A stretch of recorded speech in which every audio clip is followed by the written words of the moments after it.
ನಮಸ್ಕಾರ. ಎಲ್ಲರಿಗೂ ಬುದ್ಧ ಪೂರ್ಣಿಮೆಯ ಶುಭಾಶಯಗಳು. ಇಂದು ಹುಣ್ಣಿಮೆಯೂ ಹೌದು, ಹುಣ್ಣಿಮೆಯ ಸೊಬಗು ಹೌದು. ಆದರೆ ಇವತ್ತು ರೆಗ್ಯುಲರ್ ಆಗಿ ಮಾಡೋ ರೀತಿಯಲ್ಲಿ ಹುಣ್ಣಿಮೆಯ ಸೊಬಗನ್ನು ಮಾಡ್ತಾ ಇಲ್ಲ. ಆದರೆ ನಾವು 8 ದಿನಗಳಲ್ಲಿ ಕಲಿಸಿದಂತಹ ಕಾರ್ಯದ ಇಂಡಿಯನ್ ಇನ್ಸ್ಟ್ರೂಮೆಂಟ್ ಅದರ ಒಂದು ವೆರೈಟಿ ಫಂಕ್ಷನ್ ಆಗಿ ಇವತ್ತು ನಾವು ಸೆಲೆಬ್ರೇಟ್ ಮಾಡ್ತಾ ಇದ್ದೇವೆ. ನಮ್ಮೊಂದಿಗೆ 8 ದಿನ ನಮ್ಮೊಂದಿಗೆ ಶ್ರೀ ಸುಜ್ಞಾನ ದಾನಿಯವರು ನಮ್ಮೊಟ್ಟಿಗಿದ್ದು ತುಂಬ ಪೇಷನ್ಸ್ನಲ್ಲಿ ನಮಗೆ ಹೇಳ್ಕೊಟ್ಟಿದ್ದಾರೆ. ಈ ವರ್ಕ್ಶಾಪ್ ಆವಾಗಲೇ ಗೊತ್ತಾಗಿದ್ದು ಸಣ್ಣ ಕುಟುಂಬ ಸುಖಿ ಕುಟುಂಬ. ಚಿಕ್ಕದಾಗಿದ್ದಾಗ ಏನಾಗುತ್ತೆ, ಅಲ್ಲಿ ಒಂದು ಕಮ್ಯುನಿಕೇಷನ್ ಬೆಳೆಯುತ್ತೆ, ಒಂದು ಕಾನ್ಸಂಟ್ರೇಟ್ ಮಾಡೋದು ಕೂಡ ಜಾಸ್ತಿ ಸಮಯವನ್ನು ಕೊಟ್ಟಿರುತ್ತೆ. ನಾವು ಕೂಡ ಜಾಸ್ತಿ ಕಲಿತಾಗೆ ಆಗುತ್ತೆ. ಇನ್ನು ನಾವು 8 ದಿನದಲ್ಲಿ ಕಲಿತಿದ್ದೇವೋ ಇಂಡಿಯನ್ ಮ್ಯೂಸಿಕಲ್ ಇನ್ಸ್ಟ್ರೂಮೆಂಟ್ ಇವಾಗ ನೋಡ್ತಾ ಇದ್ದೀವಿ. ಇದೆಲ್ಲ ಇನ್ನೂ ಕೆಲವೊಂದು ಇನ್ಸ್ಟ್ರೂಮೆಂಟ್ ಎಲ್ಲ ಇದೆ ಇದರಲ್ಲಿ. ಅದನ್ನು ತಮಗೆ ಪರಿಚಯ ಮಾಡಿಕೊಡ್ಲಿಕ್ಕೆ ನಮ್ಮ ಇನ್ನ 5 ಗೆಳತಿಯರು ಬರ್ತಾರೆ. ಅದಕ್ಕೆ ಮುನ್ನ ಪ್ರರೋಹ ಸೆಂಟರ್ ಫಾರ್ ಆರ್ಟ್ಸ್ ಫೌಂಡೇಶನ್ ವತಿಯಿಂದ ತಮ್ಮೆಲ್ಲರಿಗೂ ಈ ಹುಣ್ಣಿಮೆಯ ಸೊಬಗಿನ ಬುದ್ಧ ಪೂರ್ಣಿಮೆಯ ಇಂಡಿಯನ್ ಕ್ಲಾಸಿಕಲ್ ಮ್ಯೂಸಿಕ್ ಇನ್ಸ್ಟ್ರೂಮೆಂಟ್ನ ಕಾರ್ಯಾಗಾರ ಶಿಬಿರದ ಸಮಾರಂಭಕ್ಕೆ ಆತ್ಮೀಯ ಸ್ವಾಗತವನ್ನು ಕೊಡುತ್ತೇವೆ. ಈಗ ನೋಡೋಣ ನಮ್ಮಲ್ಲಿ ಯಾವ ಇನ್ಸ್ಟ್ರೂಮೆಂಟ್ ಇದೆ, ಅದ್ರ ಬಗ್ಗೆ ಯಾವುದು ಅಂತೇಳಿ. ನನ್ನೊಟ್ಟಿಗೆ ಇದ್ದಾರೆ ನನ್ನ ಗೆಳತಿಯರು. ಈಗ ಗೆಳತಿಯರು, because we are all learn together in this workshop. Kavita and Sindhu. So they will going to introduce about the instruments of India. Over to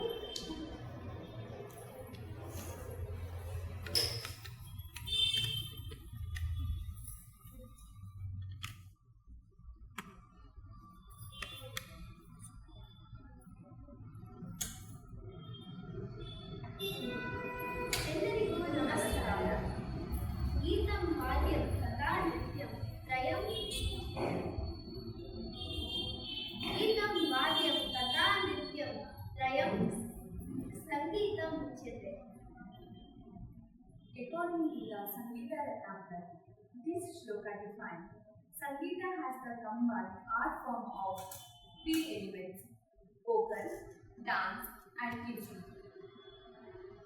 Indian musical instruments are an essential part of the country's rich cultural heritage, deeply connected to the classical, folk, and devotional music. Indian classical instruments broadly classified 4 elements based on how they produce sounds. First one, string instrument, Kadavadya. Wind instrument, also known as Sushira Vadya. Third one, Mendel instrument. Fourth category, solid instrument, Dhanavadya. Now we are going to explain. Now we are going to elaborate on the 4 types of Indian classical instruments. String instrument, Kadavadya. These instruments produce sounds through the vibrating strings. For example,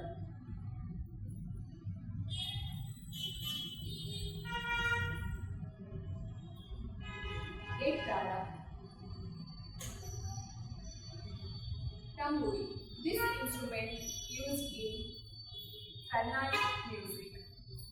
Here in the screen, KM refers to classical music and HM refers to Hindustani music. This is also Tamburi and it is used in Hindustani music. This is Veena, Saraswati Veena. Veena have different types of Veena in Indian classical music. Mitra Veena,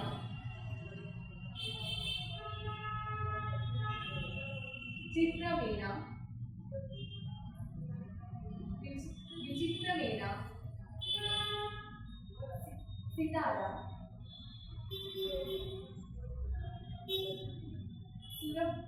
Surabhara, Saroda, ಸುರ ಶೃಂಗಾರ Mohan Veena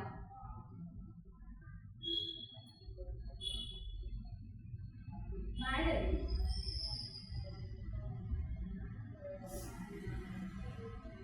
ಸ್ವರಮಂಡಲ violin Sarangi ಇಳಿಯುವ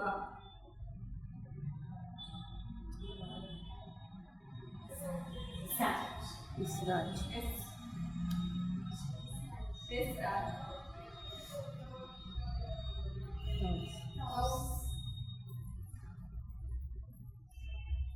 ಸಂಗೀತ ತುಂಗಿ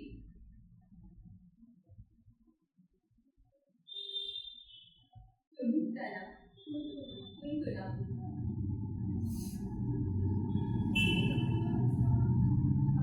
ಹಮಾಕ್ ಗೋಪಿಚಂದ್ರ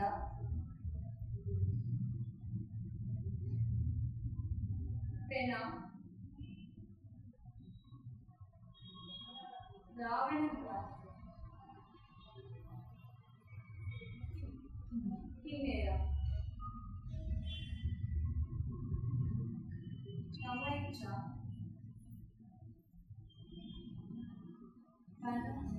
ಬನ ಗುಲ್ಬಿ ತರಂಗ. The second category is wind instrument, also called as Sushila Bhatia. In these instruments, the sound is produced by blowing air. So, for a few examples on screen, we have it is also known as Bansuri and this is Venu. This is Nagaswara. We can usually find this instrument in wedding processions in South India. This is Shehanagi. It is also used in wedding processions, but in North India. This is clarinet. This is saxophone. This is Shruti box. This is harmonium as we have here. This is peppa.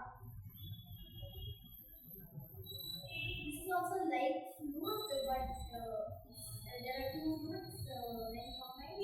They're called algoza. This is puri. This is tamburi. This is ekkaram.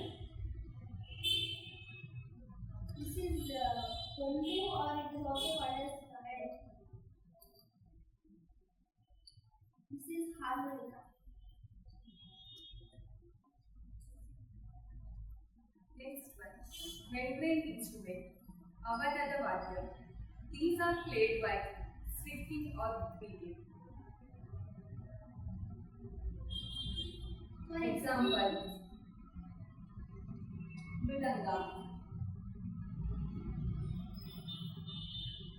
bagavat, tabla, we have here here, jol, tanjira, tanjira, hole, dolat, dolati, tumbaknari,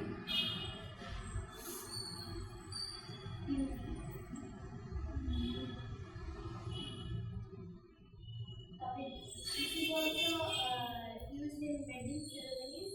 It is since we use it in wedding ceremonies, it's, the word of the pair is called as the Mangala Pradya.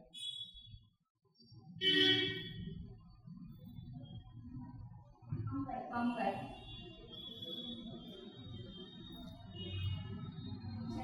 Chandra, idaka, Mirari. Urumi, Nagara, Nagara, Gumor, Tampe, Damaru, and we have this one. This is Damaru.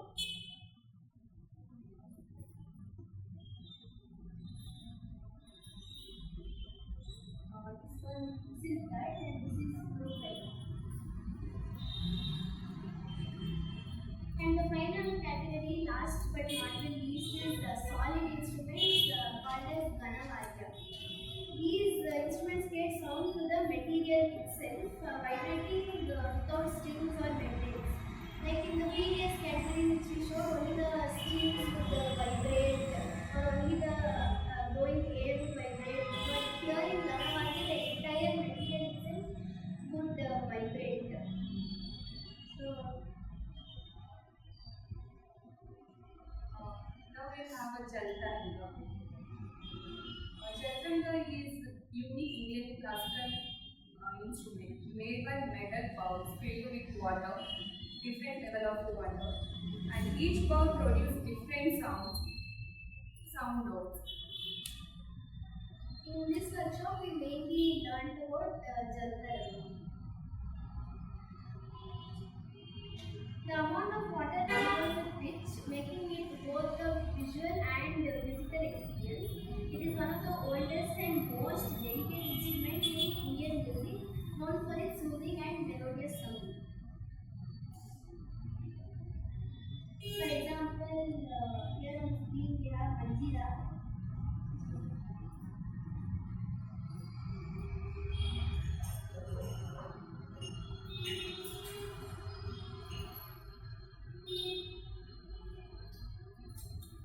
So this is how a Manjira would sound.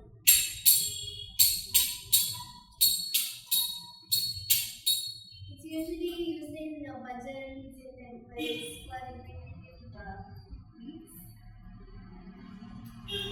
And similar to Manjira in dance, we use this instrument called Naduvanga. This is Gadam. This is Bosi. And here, as you will know, this is Jaltanga. This is Tartan. This is Gogona.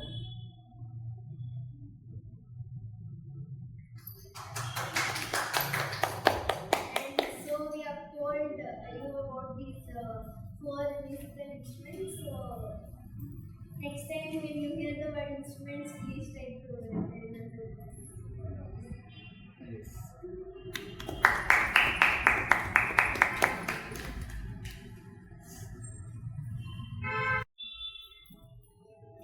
ಇಲ್ಲಿ ಕಲ್ತದ್ದು ಇನ್ನೊಂದು ವಿಷಯ.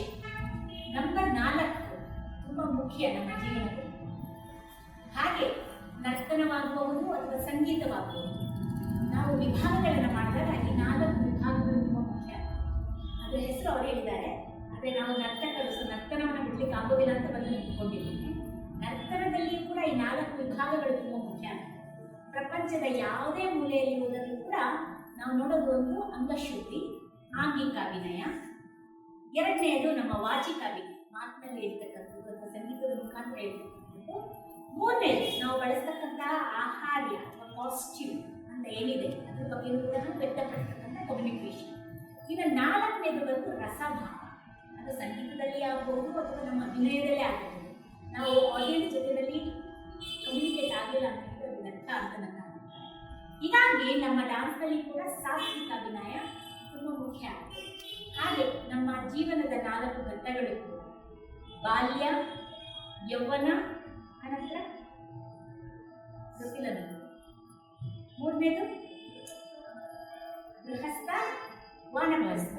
ಅದು ಯಾವ age ಮೇಲೆ ನಾವು ಇದನ್ನು ಹೇಳ್ತಾ ಇಲ್ಲ, ಎಕ್ಸ್ಪೀರಿಯನ್ಸ್ ಬಗ್ಗೆ ಇದನ್ನು ಹೇಳ್ತಾ ಇರೋದು. ಸೊ ನಾವು ಬಾಲ್ಯದಲ್ಲಿ ಯಾವ ರೀತಿ ಈ ರೀತಿಯ ಒಂದು ಶಾಸ್ತ್ರೋಕ್ತವಾಗಿ ಮ್ಯೂಸಿಕ್ ಆಗ್ಬೋದು, ಡಾನ್ಸ್ ಆಗ್ಬೋದು, ಅಥವಾ ಯಾವ ರೀತಿ ಪರ್ಫಾರ್ಮಿಂಗ್ ಆರ್ಟ್ಸ್ನಲ್ಲಿ ನಮ್ಮನ್ನು ನಾವು ತೊಡಗಿಸ್ಕೊಳ್ತೇವೋ ಅದರ ಫಲವನ್ನು ನಾವು ಯೌವನದಲ್ಲೂ ನೋಡ್ಬೋದು, ನಂತರ ಗೃಹಸ್ಥದಲ್ಲಿ ಕೂಡ ಆಗಿರೋದು ಯಾವಾಗ ಎರಡು ಬ್ಯಾಲೆನ್ಸ್ ಆಗಿ ನಡೆಯುವಾಗ. ಅಲ್ಲಿ ರಿದಮ್ಸ್ ಇರಬೇಕು ಇಬ್ಬರಲ್ಲಿ. ಗಂಡ ಹೆಂಡತಿಯಲ್ಲಿ ರಿದಮ್ಸ್ ಇದ್ದಾಗ ಮಕ್ಕಳು ಕೂಡ ಸುಮಧುರವಾಗಿರುತ್ತೆ, ಮಕ್ಕಳ ನಾದ ಕೂಡ. ಆಗ ವೃದ್ಧಾಪ್ಯದಲ್ಲಿ ನಮಗೆ ಯಾವುದೇ ರೀತಿಯ ಒಂದು ರಿಗ್ರೆಟ್ ಅನ್ನೋದಿಲ್ಲ. ಈಗ ಹೆಚ್ಚಿನ ಜನ ಏನು ಮಾಡ್ತೀವಿ, ಇದರಲ್ಲಿ ಬಾಲ್ಯದಲ್ಲಿ ಅಪ್ಪ ಅಮ್ಮ ಹೇಳ್ತಾರೆ ಬ್ಯುಸಿ ಇದ್ದೇನೆ, ನಾನು ಅದಕ್ಕೆ ಯಾವುದಕ್ಕೂ ಸೇರ್ಸೋಕ್ಕಾಗಲ್ಲ ಅಂತಾರೆ. ಇಲ್ಲಾಂದರೆ ಮಕ್ಕಳ ಮೇಲೆ ಎತ್ತಾಕ್ಬಿಡ್ತಾರೆ, ಮಕ್ಕಳಿಗೆ ಆಸಕ್ತಿ ಇಲ್ಲ ಮೇಡಮ್ ಅಂತ ಹೇಳ್ತಾರೆ. ಅದು ಯೌವನದಲ್ಲಿ ಕನ್ಫ್ಯೂಷನ್ ಅನ್ನು ಕ್ರಿಯೇಟ್ ಮಾಡಲಿಕ್ಕೆ ಸಾಧ್ಯ ಆಗುತ್ತೆ. ಆ ನಂತರದ್ದೆಲ್ಲ ಏನೂ ಇಲ್ಲ ಬಿಡಿ, ಲೆಕ್ಕನೆ ಮಾಡ್ಕೊಳ್ತಾರೆ. ಈ ಮಾತನ್ನು ಈ ಸಂದರ್ಭದಲ್ಲಿ ಹೇಳಬೇಕು ಅಂತ ಅನ್ನಿಸ್ತು, ಹೀಗಾಗಿ ಹೇಳಿದ್ದು. ನಾವು over to the sir and the Shishyas, whatever they have learned is called sequence. They will try to do it in their level best.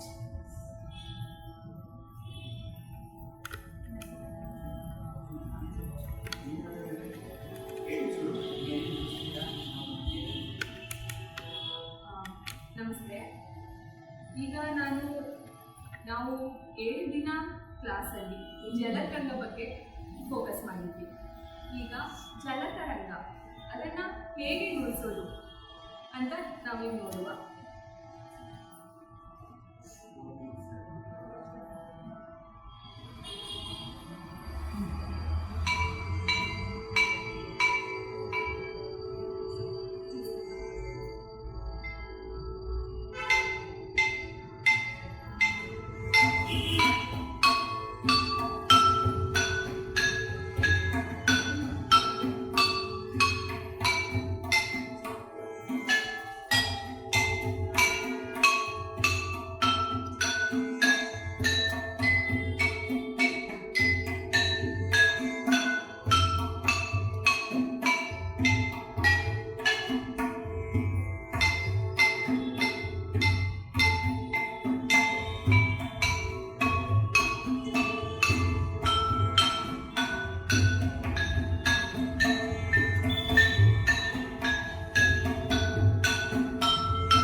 Workshop ಮಾಡಬೇಕು ಅಂತ ಪ್ಲ್ಯಾನ್ ಮಾಡಿ ಎಕ್ಸ್ಕ್ಲೂಸಿವ್ಲಿ ಜಲತರಂಗ ಮಾಡಬೇಕು ಅಂತ ಅಂದ್ಕೊಂಡು ಆಮೇಲೆ ಅದು ಎಲ್ಲ ವಾದ್ಯಗಳನ್ನು ಸೇರಿಸಿದ್ರೆ ಹೇಗಿರುತ್ತೆ ಅಂತ ಅನ್ನೋ ಒಂದು ಯೋಚನೆ ಬಂದಿದ್ದಕ್ಕೆ ಒಟ್ಟು ನಮ್ಮ ಭಾರತೀಯ ಸಂಗೀತದಲ್ಲಿರೋಂಥ ಇನ್ಸ್ಟ್ರೂಮೆಂಟ್ಸ್ ಯಾವ್ಯಾವ ಸಂಗೀತ ವಾದ್ಯಗಳಿದೆ ಅಂದರೆ ಶಾಸ್ತ್ರೀಯ ಸಂಗೀತದಲ್ಲಿರ್ಬೋದು, ಶಾಸ್ತ್ರೀಯ ಬಿಟ್ಟು ಉಪಶಾಸ್ತ್ರೀಯ ಸಂಗೀತ ಅಥವಾ ಬೇರೆ ನಮ್ಮ ಜನಪದ ಸಂಗೀತದಲ್ಲಿ ಯಾವ್ಯಾವ ಥರದ ಸಂಗೀತ ಇದೆ, ಅದರಲ್ಲಿ ಬಳಸುವಂಥ ವಾದ್ಯಗಳು ಯಾವುದು ಅನ್ನೋದು ಮಕ್ಕಳಿಗೆಲ್ಲ ತಿಳಿಬೇಕು ಅನ್ನೋ ಒಂದು ಉದ್ದೇಶದಿಂದ ಈ ನಾವು ಪ್ರರೋಹ ಆರ್ಟ್ ಸೆಂಟರ್ ವತಿಯಿಂದ ನಾವು ಈ ವರ್ಕ್ಶಾಪನ್ನು ಹಮ್ಮಿಕೊಂಡೆವು. ಅದರಲ್ಲಿ ನಮ್ದು ಯೂಶ್ವಲಿ ಅಂದರೆ ನಾನು ಜಲತರಂಗವನ್ನು ಹೆಚ್ಚಿಗೆ ಫೋಕಸ್ ಮಾಡಿ ಕಲಿಸ್ಬೇಕು, ಅದನ್ನು ಇಟ್ಕೋಬೇಕು ಒಂದು ಮೇನ್ ವಾದ್ಯ ಅಂತ ಇರೋದಕ್ಕೆ ಯೂಶ್ವಲಿ ಪ್ರತಿಯೊಂದು ವರ್ಕ್ಶಾಪಲ್ಲೂ ಸಿಂಗಲ್ ಡಿಜಿಟ್ ಎಂಟ್ರೀಸ್ನ ತಗೋತೀವಿ. ತುಂಬ ಫೋಕಸ್ ಆಗಲ್ಲ ಇಲ್ಲ, ಮೇಡಮು ಹೇಳಿದ್ರು ಚಿಕ್ಕ ಕುಟುಂಬ ಇದ್ದರೆ ಕಲಿಕೆ ಜಾಸ್ತಿ, ಕಾನ್ಸಂಟ್ರೇಷನ್ ಜಾಸ್ತಿ. ಸೊ ಆ ನಿಮಿತ್ತದಿಂದ ಬಂದಂಥ ಎಲ್ಲ ಮಕ್ಕಳಲ್ಲಿ ಇವರಿಬ್ಬರು ರಿಪ್ರೆಸೆಂಟೇಟಿವ್ ಆಗಿ ಇವರಿಬ್ರು ಬರೋಕ್ಕಾಗಲಿಲ್ಲ ಇನ್ನು ಮತ್ತೆ ಬೇರೆ ಬೇರೆ ಕಾರಣದಿಂದ. ಸೊ ಇವರಿಬ್ಬರು ರಿಪ್ರೆಸೆಂಟೇಟಿವ್ ಆಗಿ ಈ ವರ್ಕ್ಶಾಪಲ್ಲಿ ಏನೇನು ಕಲಿತಿದ್ದಾರೆ, ಒಂದೇ ವಾರದಲ್ಲಿ ಇಷ್ಟು ವಾದ್ಯಗಳದ್ದು ಥಿಯರಿ ಕಲಿಯೋದಲ್ಲದೆ ಅಟ್ಲೀಸ್ಟ್ ಒಂದು ತಕ್ಕ ಮಟ್ಟಿಗೆ ನುಡಿಸ್ಲಿಕ್ಕೆ ಬರುವಷ್ಟು ಒಂದು ವಾರದಲ್ಲಿ ಅವ್ರು ಟ್ರೈನಿಂಗ್ ತೊಗೊಂಡಿದ್ದಾರೆ. ಅವರಿಗೆ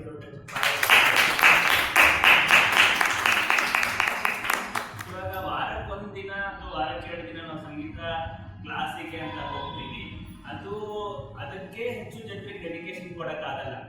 ಬಟ್ ಒಂದು ವಾರ ಪ್ರತಿ ದಿನ ತಪ್ಪದೆ ಬಂದು ಆ ವಿಷಯವನ್ನು ಕಲ್ತ್ಕೊಳ್ಳೋದು ಅಷ್ಟು ಈಸಿ ಇಲ್ಲ, ಅದು ಈ ಜನ್ರೇಷನಲ್ಲಿ. ಸೊ ಆ ನಿಮಿತ್ತದಿಂದ ಇವಾಗ ಇವರು 4 ಪ್ರತಿಯೊಂದು ಕ್ಯಾಟಗರಿ ಆಫ್ ಇನ್ಸ್ಟ್ರೂಮೆಂಟ್ಸಲ್ಲೂ ಸುಮಾರಷ್ಟು ವಾದ್ಯಗಳ ಬಗ್ಗೆ ತಿಳ್ಕೊಂಡು ಪ್ರತಿಯೊಂದರಲ್ಲೂ ಒಂದೊಂದು ಕ್ಯಾಟಗರಿಯಲ್ಲಿ ಒಂದೊಂದು ವಾದ್ಯವನ್ನು ರಿಪ್ರೆಸೆಂಟೇಷನ್ ಆಗಿ ಕಲ್ತ್ಕೊಂಡಿದ್ದಾರೆ. ಸೊ ಅದರಲ್ಲಿ ಲತಾವಾದ್ಯದಲ್ಲಿ ಅವರು ತಂಬೂರಿ ಬಗ್ಗೆ ಮಾಹಿತಿ ಇಂಟೆಪ್ತ ಕಲ್ತ್ಕೊಂಡು ಅದನ್ನು ಹೇಗೆ ನುಡಿಸ್ಬೇಕು, ನುಡಿಸೋ ಶೈಲಿ ಹೇಗೆ, ಎಷ್ಟು ತಂದಿಗಳಿರುತ್ತೆ, ಅದನ್ನು ಯಾವ ಬೆರಳಿಂದ ನುಡಿಸ್ಬೇಕು, ಅದೆಲ್ಲದದ್ದು ಡೀಟೇಲ್ಸ್ ಕಲ್ತ್ಕೊಂಡು ಒಬ್ರಿಗೊಬ್ರು ಆ ಕಂಪನಿ ಮಾಡಿ ಇವತ್ತು ನುಡಿಸಿದ್ದಾರೆ. ನೆಕ್ಸ್ಟ್ ಸುಶೀಲ ವಾದ್ಯದಲ್ಲಿ ಅವರು ನಮ್ಮ ಹಿಂದೂಸ್ತಾನಿ ಸಂಗೀತದಲ್ಲಿ ಬಳಸುವಂಥ ಸಂವಾದಿನಿ ಅಥವಾ ಹಾರ್ಮೋನಿಯಂ ವಾದ್ಯವನ್ನು ಕಲ್ತ್ಕೊಂಡು ಕಟ್ಮಟ್ಟಿಗೆ ಒಂದು 4-5 ಸ್ವರಗಳಲ್ಲಿ ಬರುವಂಥ ಒಂದು ಸಿಂಪಲ್ ಹಾಡುಗಳನ್ನು ನುಡಿಸಿ ತೋರಿಸಿದ್ದಾರೆ. ಆಮೇಲೆ ಅವನದ್ಧ ವಾದ್ಯದಲ್ಲಿ ಅವ್ರು ತಬ್ಲಾ ಬಗ್ಗೆ ಕಲ್ತ್ಕೊಂಡು, ಬಟ್ ತಬ್ಲಾ ಅಷ್ಟು ಸುಲಭವಾಗಿ ಒಂದೇ ವಾರದಲ್ಲಿ ಕಲಿತು ನುಡ್ಸಕ್ಕಾಗುವಷ್ಟು ಬರೋದಿಲ್ಲ. ಇದರಲ್ಲಿ ನಾದ ಹೊರಡಿಸ್ಲಿಕ್ಕೇ ಒಂದಿಷ್ಟು ದಿನಗಳು ಬೇಕು. ಸೊ ಅವ್ರು ಕಲ್ತ್ಕೊಂಡಿದ್ರು ಇದನ್ನು ಅವ್ರು ನಿಮ್ಗೆ ತೋರಿಸ್ಲಿಕ್ಕೆ ಇವತ್ತು ಆಗಲಿಕ್ಕಿಲ್ಲ, ಮುಂದಿನ ದಿನಗಳಲ್ಲಿ ಅವರು ಬೆಳೆಸ್ಕೊಂಡ್ರೆ ಖಂಡಿತ ತೋರಿಸ್ಬೋದು. ಕೊನೆಯದಾಗಿ ಘನವಾದ್ಯ ಸಾಲಿಡ್ ಇನ್ಸ್ಟ್ರೂಮೆಂಟ್ಸಲ್ಲಿ ಅವ್ರು ಪ್ರತಿದಿನ ಶ್ರಮಪಟ್ಟು ಕಲಿತಂಥ ಒಂದು ವಿದ್ಯೆ ಅಂದರೆ ಜಲತರಂಗ ವಾದ್ಯ. ಅದು ನೋಡ್ಲಿಕ್ಕೆ ಎಷ್ಟು ಸರಳವಾಗಿ ಕಾಣಿಸುತ್ತೆ ಅಷ್ಟೇ ಸರಳವಾಗೂ ಕಲಿಬೋದು. ಒಂದೇ ಅಂದರೆ ಕೆಳಗಡೆ ಕುತ್ಕೊಳ್ಳೋದು ಅಭ್ಯಾಸ ಇರಬೇಕು. ಕುತ್ಕೊಂಡು ಆರಾಮಾಗಿ ಕಲಿತಿದ್ದಕ್ಕೆ ಅವ್ರು ಪ್ರತಿದಿನ 1 ಗಂಟೆ ಮಿನಿಮಮ್ ಇಲ್ಲಿ ಎಲ್ಲರೂ ನುಡಿಸಿದ್ದಕ್ಕೆ ಇವತ್ತು ಒಂದಿಷ್ಟು ಬೇಸಿಕ್ ಅಲಂಕಾರಗಳು ಮತ್ತು ಅಚ್ಯುತಂ ಕೇಶವಂ ಹಾಡು ಮತ್ತು ಐಗಿರಿ ನಂದಿನಿ ಹಾಡು ಇಷ್ಟನ್ನು ಅವ್ರು ಕಲ್ತ್ಕೊಂಡು ಮುಂದೆ ಹೋಗ್ತಿದ್ದಾರೆ. ಸೊ ಇವರಿಬ್ಬರ ಮೇಲೆ ತಮ್ಮೆಲ್ಲರ ಆಶೀರ್ವಾದ ಖಂಡಿತ ಇರಲಿ. ಅವರ ಏಳಿಗೆಗೆ ತಮ್ಮೆಲ್ಲ ಪ್ರೋತ್ಸಾಹ ಸದಾ ಇರಬೇಕು. ಹಾಗೆ ಪ್ರರೋಹ ಆರ್ಟ್ ಸೆಂಟರ್ನ ಲಕ್ಷ್ಮಿ ಮೇಡಮ್ಗೆ ನನ್ನ ಕೃತಜ್ಞತೆಗಳು. ನನ್ನ ಆಹ್ವಾನ ಒಪ್ಪಿ ಈ ವರ್ಕ್ಶಾಪನ್ನು ಆರ್ಗನೈಸ್ ಮಾಡಲಿಕ್ಕೆ ಬೆನ್ನೆಲುಬಾಗಿ ನಿಂತು ಪೂರ್ತಿ ಪ್ರತಿ ವಾರ ಅವರು ಚಿಕ್ಕ ಮಗು ಹಾಗೆ ವರ್ಕ್ಶಾಪಲ್ಲಿ ಭಾಗವಹಿಸಿ ಪ್ರತಿಯೊಂದು ದಿನ ಕಲ್ತ್ಕೊಂಡಿದ್ದಾರೆ. ಅವ್ರಿಗೂ ತುಂಬ ಧನ್ಯವಾದಗಳನ್ನು.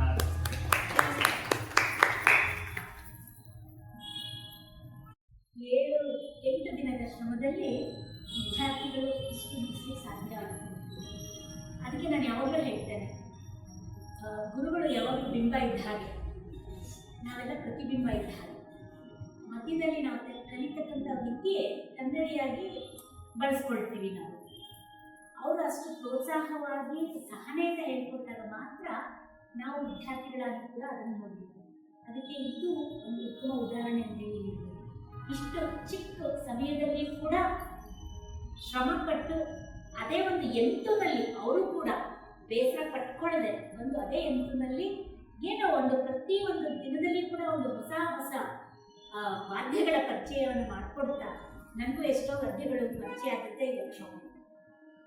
ಸೊ ಹೀಗಾಗಿ ಎಲ್ಲಿ ಗುರುಗಳಿಗೆ ತಾಳ್ಮೆ ಇದ್ದು ಸಹನೆ ಇದ್ದು ಕಲಾ ಸೇವೆ ನಿಜವಾಗಿಯೂ ಕಲಾ ಸೇವೆ ಮಾಡುವಂತಹ ಮನೋಭಾವ ಇರುತ್ತೋ ಅಲ್ಲಿವರೆಗೂ ಕೂಡ ನಮ್ಮಂತಹ ಶಿಷ್ಯವೃಂದ ಬೆಳೆಯಲಿಕ್ಕೆ ಸಹಾಯ ಆಗುತ್ತೆ.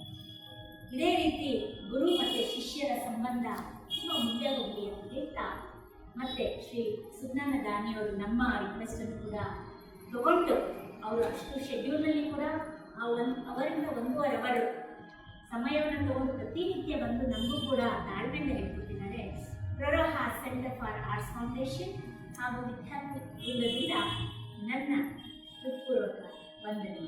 ಥ್ಯಾಂಕ್ ಯು ಇದೇ ರೀತಿ ನಿಮ್ಮ ಕಲಾ ಸೇವೆ ಮುಂದುವರಿಯಲಿ. ಇನ್ನೂ ಹೆಚ್ಚೆಚ್ಚು ವಿದ್ಯಾರ್ಥಿಗಳು ಮುಖ್ಯವಾಗಿ ಜಲತರ ನೋಡಿ, ಪ್ರಕೃತಿಯಲ್ಲಿ ಮನುಷ್ಯ ಇನ್ವಾಲ್ವ್ ಆದಾಗ ಏನು ಬೇಕಾದ್ರೂ ಕ್ರಿಯೇಟ್ ಮಾಡಲಿಕ್ಕೆ ಬೆಸ್ಟ್ ಎಕ್ಸಾಂಪಲ್ಲು ನಾನು ಅರ್ಥ ಮಾಡ್ಕೊಂಡಿದ್ದು, ನಾವು ಕುಡಿಯೋ ನೀರು ಕುಡಿತೇವೆ, ಚೆಲ್ತೇವೆ, ಏನೋ ಮಾಡ್ತೇವೆ, ಆದರೆ ಅದರಲ್ಲಿಯೂ ಕೂಡ ಒಂದು ನಾದವನ್ನು ಬೆಳೆಸಬಹುದು ಅಂತ ಗೊತ್ತಾಗುತ್ತೆ ನಮ್ಮ ಜಲತರಂಗಕ್ಕೆ. ಅದರಲ್ಲಿ ನಾವು ಎಕ್ಸ್ಟ್ರಾ ಇಫೆಕ್ಟ್ ಅಂತ ಏನು ಹಾಕುವಂಥ ಅವಶ್ಯಕತೆ ಇಲ್ಲ. ಮನೆಯಲ್ಲಿರ್ತಕ್ಕಂಥ ಬಟ್ಟೆ ಇರ್ಬೋದು, ಬೆಳೆಸ್ತಕ್ಕಂಥ ಕುಡಿಯೋ ನೀರೇ ಇರ್ಬೋದು, ಒಂದು ಕಟ್ಟಿಗೆ ಕೂಡ ಎಲ್ಲ ಕಡೆ ಸಿಗ್ತದೆ. ನಾವೇನು ಅದಕ್ಕಿಂತ ಹುಡುಕೊಂಡು ವಿಶೇಷವಾಗಿ ಅದಕ್ಕೆ ತಯಾರಿ ಮಾಡುವಂಥದ್ದಿಲ್ಲ. ನಾವು ಮಾಡಬೇಕಾಗಿರೋದೇ ವಿಶೇಷ ತಾಳ್ಮೆ ಇರಬೇಕು, ಕಲಿಯೋ ಶ್ರದ್ಧೆ ಇರಬೇಕು, ಬೇಸರ ಇಲ್ಲದೆ ಹುಡ್ಕೊಂಡು ಗುರುಗಳ ಮನೆಗೆ ಹೋಗಿ ಕಲಿಯುವಷ್ಟು ಇದು ಸಮಯ ಇದೆ.